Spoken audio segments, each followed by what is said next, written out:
Tim, you're the principal here at the UTC in Scarborough. This is a reasonably new facility, isn't it? It is, yes. We opened in September this year. And most machine shops we go into, there's lots of swarf around and grease and oils on the floor. This is very different. You've got Clausing machines, Harrison machines and Colchester machines from 600 UK. Why were they your selection? Right, we wanted machines which represented the standard of machine the local companies were using. We wanted our learners, when they've sort of mastered the skills on them, to be able to walk out of the UTC and into a job with one of the local companies and feel totally at home and be able to work to the standards the companies expected. What are those considerations when you look at a machine from your perspective? Is it the build? Is it how it machines, what it makes? What characteristics do you look for? It's a combination. We know as we're a government-funded organisation, whatever we choose, we have to make sure is high value for money. We want machines which will last the time, will take sort of regular and heavy use by students, but still perform to the high standards we expect from machines. Now tell me what machines you do have here from 600 UK. I know I mentioned the brands, but maybe the models, the sizes and so forth. Okay, we've got sort of Colchester student lathes, two 500 lathes, because with those machines they will do all the skills which are needed by industry, but by going by the slightly smaller machines it means we can get more within our workspace and it's slightly less imposing for the students to learn on. And then we've got the 3-axis Clausing mills. On top of that we've got machines like the Alpha here, the 1350 XS, which is then the next stage up for the CNC machines, and we've got software which goes with it. So in our computer suites upstairs we can pre-program the machines, bring the programs down and let the students then see the end result of their programming.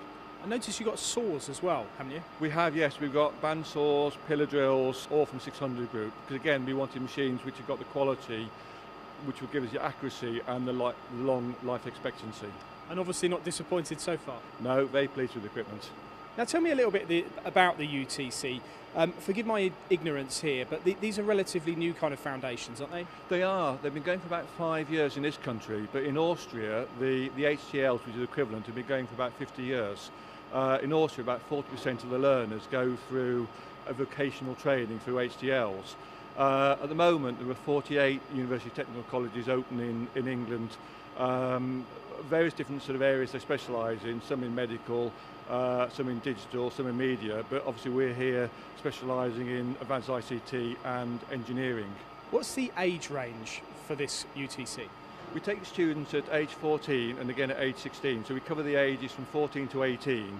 So at 14 they come to us, they will do a standard school curriculum, so your normal maths, English, sciences, geography, computer science, graphics, but in addition to that they do 3 engineering qualifications. They do engineering manufacturing, engineering design and electronics and control systems. When I left school at 16 actually and went straight into an apprenticeship, but what we're saying here is at 14 I could have adopted or could have come here or to a UTC to start that sort of manufacturing learning. Very much so, and then at 16 you could then continue that education on. Our 16-year-olds do the equivalent of 4.5 A-levels. They will get the full UCAS points, but either as equivalent to 2 A-levels or 3 A-levels would be on an engineering technical qualification. I'm a firm believer that when people come out of a school, they need to be able to walk the walk as well as talk the talk. Too many people come out of university who have got the academic skills but haven't got the hand skills to go with that. What I find quite interesting is there's kind of only one road into Scarborough, one road out. Why would you do a UTC here?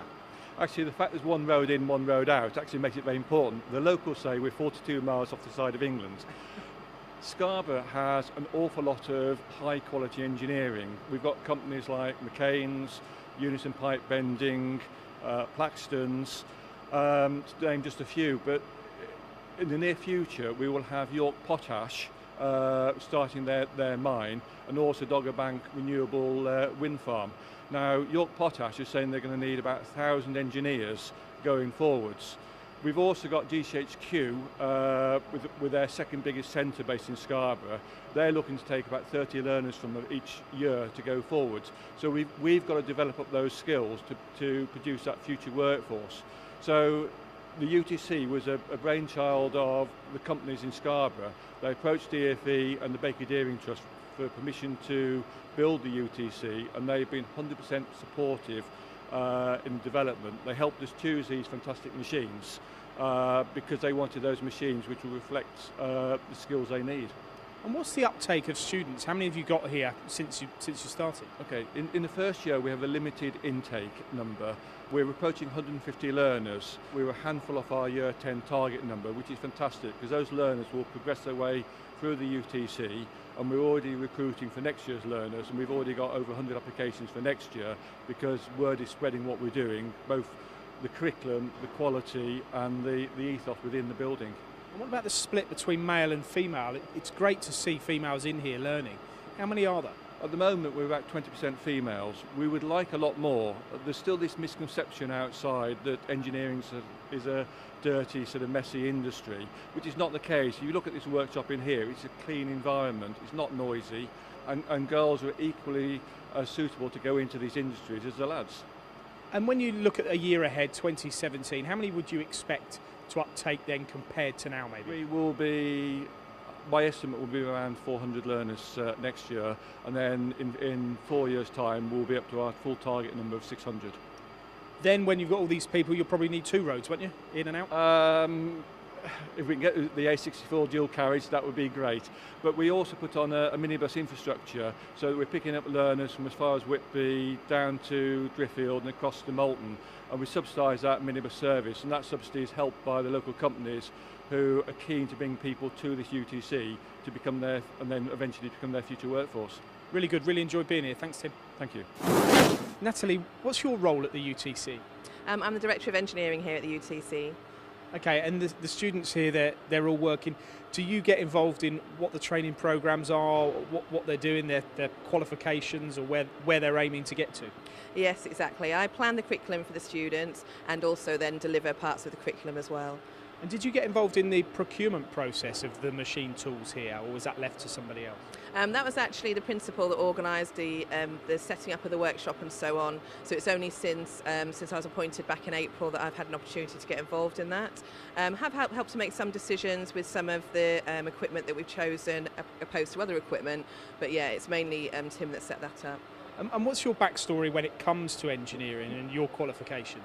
Well, I started off with a diploma in engineering and then decided rather than going into the engineering profession at that time, because there wasn't a lot of opportunity in the UK, I went into teaching. Unfortunately, at that time, you couldn't teach engineering. It was teaching design technology. So I trained as a design technology teacher and did that for a number of years.